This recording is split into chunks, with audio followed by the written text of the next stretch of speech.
the hair sorted. What do you think of the trick-or-treat costume? Thought I'd get dressed up for the occasion. Hi everyone, welcome to What the Horror, where this humble horror fan shares her thoughts on horror films past and present. In the last episode, I started by saying that I was going to be doing something a little bit different. And then when I thought about it, I realised that actually every episode so far has been something a little bit different.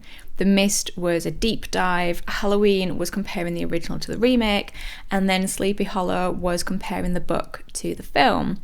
Well, to continue with tradition, don't want to break that pattern, this week is also going to be something a little bit different. Another series that I want to do on this channel is looking into the stories and the inspiration behind certain films. And for the first episode in that series, I'm going to be looking at Trick or Treat, released in 2007. I'm going to be looking at the film itself, but then also looking into the legends and traditions that inspired the film as well. Just a heads up, as always, I will be talking in depth about the film and talking about spoilers, so if you haven't seen the film yet, I would recommend to go and watch it first and then come back to the episode. Interwoven stories demonstrate that some traditions are best not forgotten as the residents of a small town face real ghosts and goblins on Halloween.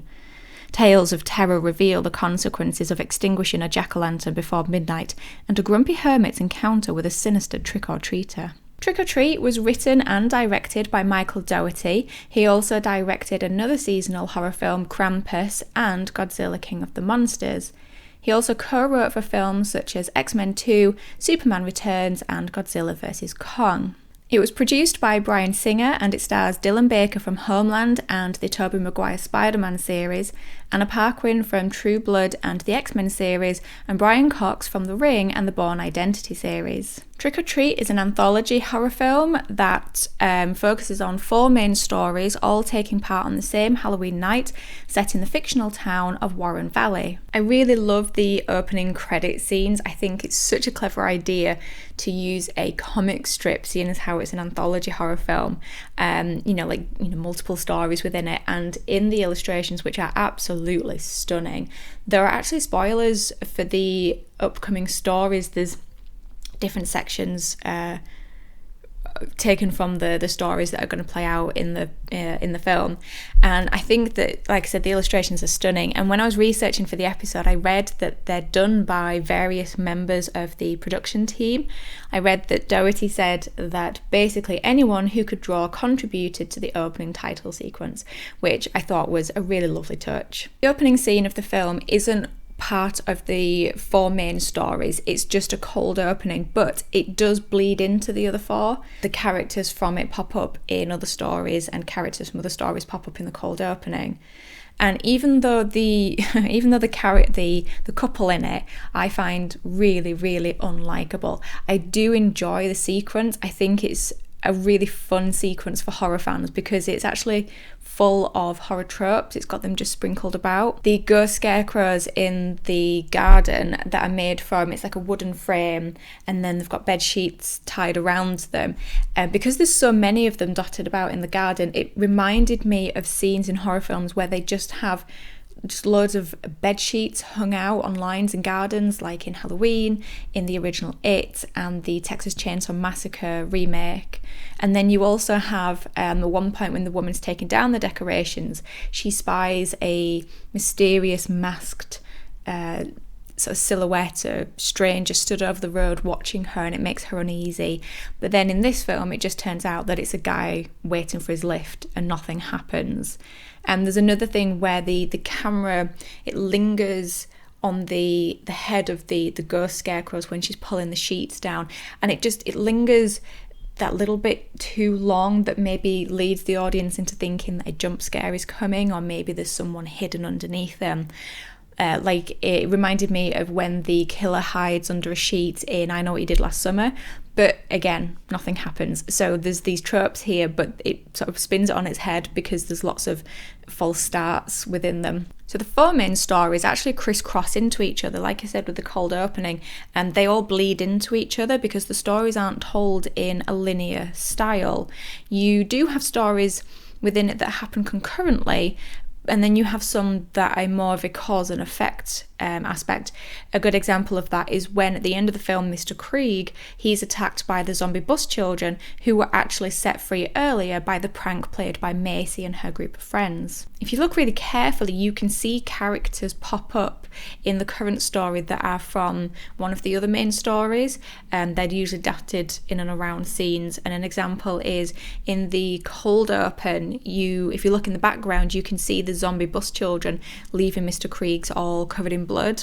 You can also spot lots of hidden details and hidden foreshadowing, which I didn't spot on my first watch, but then on subsequent viewings it's fun to go back and try and see all the things that you missed the first time. So a few examples of little hidden details and foreshadowing is in the Stephen Wilkins story with his son.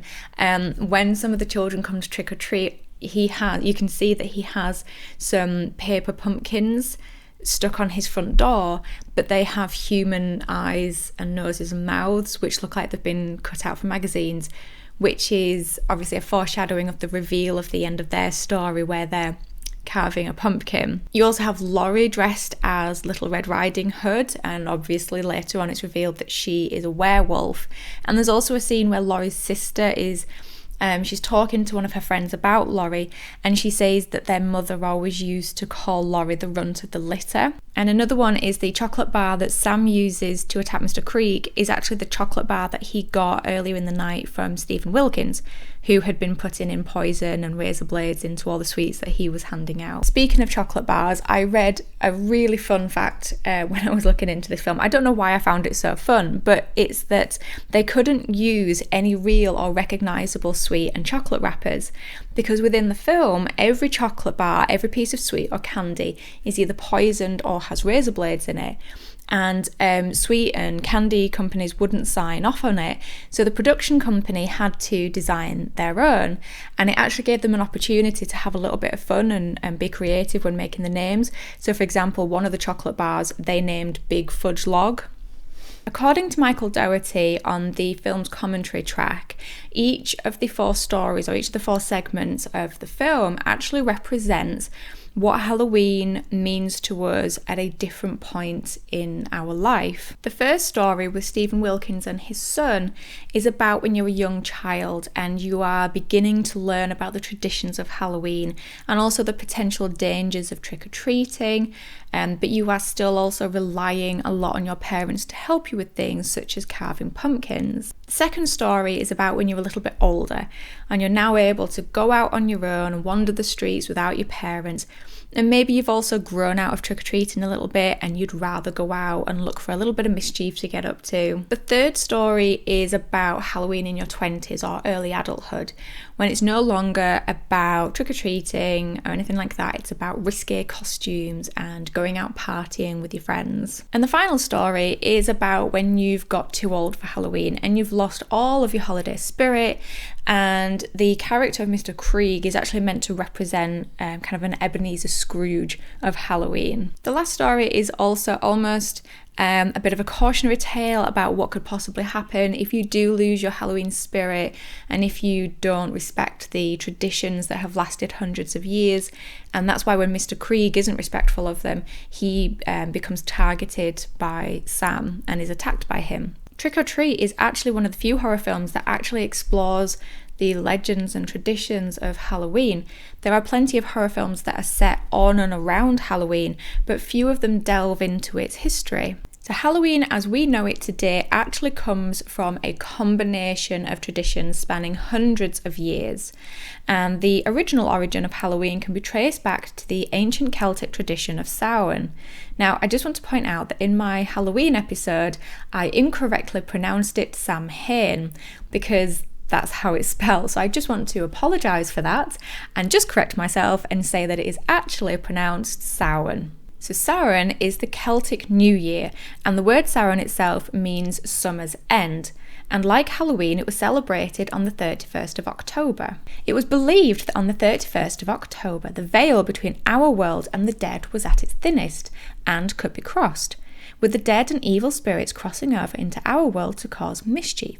Offerings of food were given and left outside houses to appease the dead. The harvest celebration of Samhain was to stave off starvation, and if they had had a particularly bad year for crops, they would offer up a sacrifice, a human sacrifice, and if you were chosen, then it was considered a great honour. In the 8th or 9th century, depending on which source material you read, the Catholic Church wanted to absorb existing pagan celebrations with the hope that it would ease over the eventual conversion process.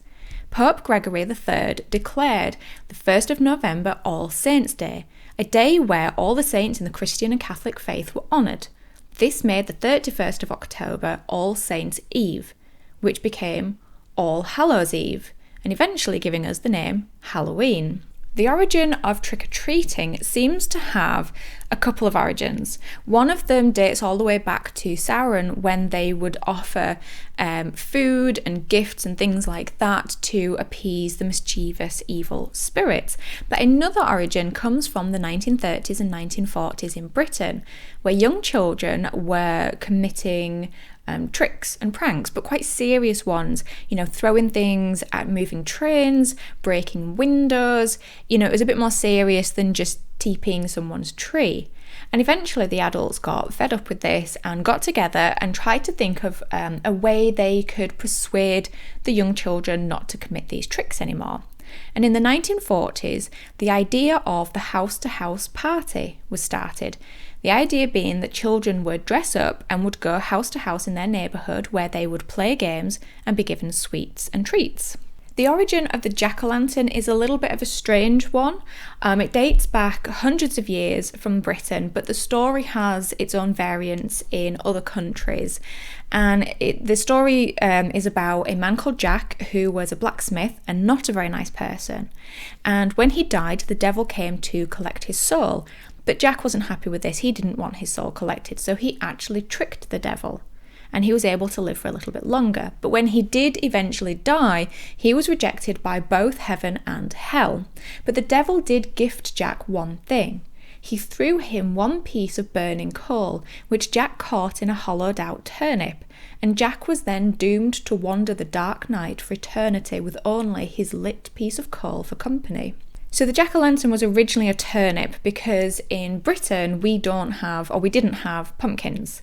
And then eventually when the English and Irish and Scottish moved over to America, it changed from a turnip to a pumpkin because they realised that pumpkins were both bigger in size and a lot easier to carve as well. So the jack-o'-lantern's carved face has the triangular nose hole and the empty eye holes, because although it's kind of a fun mascot of Halloween, the jack-o'-lantern is actually meant to be a representation of death. So speaking of Halloween icons, Trick or Treat's icon Sam was actually originally created by Michael Dougherty when he was in university and started out as an illustration. And the idea came from Dougherty feeling that all the other holidays had a mascot or an icon, all except for Halloween. So Sam is his attempt to create one for the Halloween holiday. He's essentially a walking, talking, sack-headed pumpkin demon. Even his innards are that of a pumpkin. And his name, Sam, comes from Samhain itself, because even though it's pronounced Samhain, it's spelled Samhain, shortened to Sam. Michael Dougherty's Trick or Treat reminds us that underneath the costumes and chocolate and fun, there is a darkness to Halloween that reminds us of our own mortality and the inevitability of death. And the dead and traditions of Halloween should be respected, or else you might just be paid a visit by a cute, sack-headed pumpkin demon named Sam. So on that cheerful note, that is Trick or Treat, a passion project by Michael Dougherty that perfectly encapsulates his love and our own love for Halloween. And with a runtime of just short of 90 minutes, it is the perfect film to watch this Halloween, or any Halloween for that matter. Thank you for stopping by as always to listen to this humble horror fan's thoughts. I appreciate each and every one of you. Take care of yourselves, stay spooky, and I'll speak to you in the next episode. Bye guys. Was celebrated to stave off starvation.